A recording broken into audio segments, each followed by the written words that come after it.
Coach Jamie here from Functional Lifestyles, Palo Alto. I welcome you to Cycle 69. The Saturday workouts are written, and our intention this cycle is to be intentional on the ascent. So as we get into the warm-up, we're gonna start off with a banded backwards jog.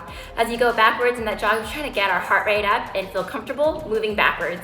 Then we're gonna take it forward with that banded weight. Then we're gonna take it to crossovers, of course, on each side.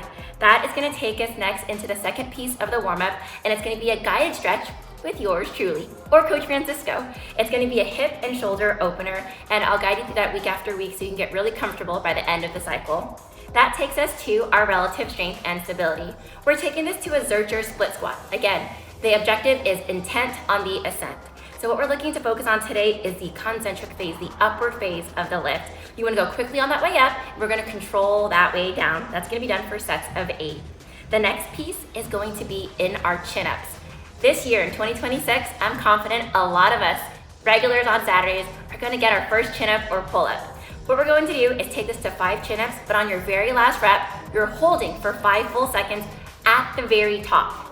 Then our third piece is gonna be a contralaterally loaded kettlebell overhead carry. But not just that, you wanna stand on one leg, you wanna stay holding with the band to build that hip flexion. We're gonna need those hip flexors for the main strength piece.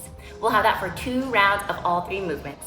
Our main strength piece, following the French contrast method, our main piece is going to be the paused banded barbell back squats. That's gonna be for sets of 5, going right into our box jumps.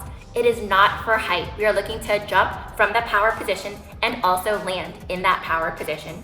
Our third movement is the resisted jump squat. We're using bands for resistance. The goal here again is not how thick the band is, but your intent on the ascent.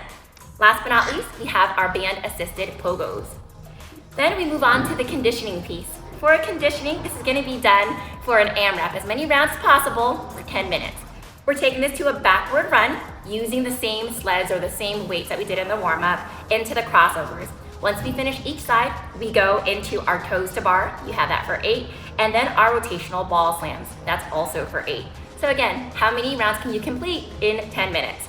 Our cool down is gonna be 90-90, not just focusing on the internal rotation, but also the external rotation of our hips. So that wraps up Cycle 69 on Saturdays. I was really in my bag when I wrote this one, so I hope you enjoy every single piece. I'll see you in the new year. Bye.